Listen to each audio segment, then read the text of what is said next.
Iran पंहिंजे रहबर आला शहीद आयतुल्ला खामनाई जे बदिले वठण जो ऐलान करे छॾियो। ईरान में सुप्रीम लीडर आयतुल्ला खामनाई जी जनाज़े निमाज़ दौरान दुश्मन खां बदिलो वठण जा मुतालबा तेज़ थी विया, जंहिं खां पोइ ईरान जी अॻूणे नाइब सदर ऐं सुप्रीम लीडर जे सलाहकार मोहम्मद मुख़बिर जो हिकु बयानु साम्हूं आयो आहे, जंहिं में हुन चयो आहे त आयतुल्ला खामनाई जी शहादत जो बदिलो ज़रूर वरितो वेंदो। संदसि चवण हो त शहीद अॻवान जा क़ातिल कुदरती मौत न मरंदा, अवाम बि बदिलो वठंदो ऐं इस्लामी निज़ाम बि पंहिंजो हिसाब चुकाईंदो। मोहम्मद मुक़बिर चयो त खामनाई जी क़ातिलनि लाइ हिन धरतीअ ते ज़िंदा रहणु नामुमकिन बणायो वेंदो ऐं संदनि अंजाम खां दुनिया आगाह थींदी। हुन ज़ोर भरियो त ईरान पंहिंजे शहीद अॻवान जी रत खे रायगान वञणु न ॾींदो। ॿिए पासे इसराइली दिफ़ा वारे वज़ीर बि सख़्त लहजे में धमकी ॾींदे चयो आहे त जेकॾहिं मुस्तक़बिल में को बि ईरानी अॻवान इसराइल खे नुक़सान पहुचाइण या उन जी तबाही जो मनसूबो जोड़ण जी कोशिश कंदो त उन्हनि जो अंजाम बि आयतुल्ला खामनाई जहिड़ो थींदो। इसराइली दिफ़ा वारे वज़ीर दावा कई त खामनाई इसराइल ख़िलाफ़ मनसूबे जी अॻवानी करे रहियो हो, जंहिं सबबु खेसि निशानो बणायो वियो। हुन वधीक चयो त जेको बि अॻिते हली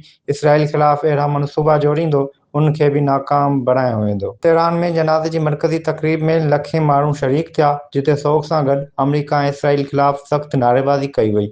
केतिरनि ई शिरकत कंदड़नि हथनि में अहिड़ा बैनर खयां जिन ते ट्रंप ऐं इसराइली वज़ीर आज़म नेतन्याहू ख़िलाफ़ इंतकामी नारा लिखियल हुआ, जॾहिं त कुझु सख़्तगीर हल्कनि ट्रंप जे क़त्ल ते वॾी माली इनाम जूं बि दावाऊं कयूं आहिनि। पर ॾेई मीडिया मूजिबि ईरान जे मुख़्तलिफ़ मज़हबी ऐं सख़्तगीर हल्कनि तरफ़ां डोनाल्ड ट्रंप जे सिर जी क़ीमत लॻाइण ऐं $100 मिलियन ताईं इनाम ॾियण जूं दावाऊं बि साम्हूं आयूं आहिनि। बहरहाल, अहिड़े इनाम जो ईरानी हुकूमत तरफ़ां बाज़ाब्ता सरकारी ऐलान थियण जी तस्दीक़ नाहे थी सघी। ईरानी अॻवाननि ऐं हुकूमती शख़्सियतुनि जो चवणु आहे त सुप्रीम लीडर जी क़त्ल जो जवाबु ज़रूर ॾिनो वेंदो ऐं दुश्मननि खां बदिलो वठणु ईरान जी अवलीन तरजीह आहे। जनाज़े जी तक़रीब दौरान बि केतिरनि ई अॻवाननि ऐं शिरकत कंदड़नि बदिले जा नारा हंया ऐं अमरीका खे सख़्त नतीजनि जी वार्निंग बि ॾिनी। सुप्रीम लीडर आयतुल्ला खामनाई जी जनाज़े में लखें माण्हुनि जी शिरकत खे ईरान क़ौमी इतिहाद जी अलामत क़रार ॾेई रहियो आहे। जनाज़े जूं तक़रीबूं केतिरनि शहरनि में जारी आहिनि, जॾहिं त आख़िरी तदफ़ीन मशहद में थियण जो ऐलान कयो वियो आहे। ॿिए पासे अमरीका ऐं ईरान विच में छिकताण अञा बरक़रार आहे ऐं आलमी मुबसरनि जो चवणु आहे त इंतकाम वारियुनि धमकियुनि ऐं सख़्त बयाननि सबबु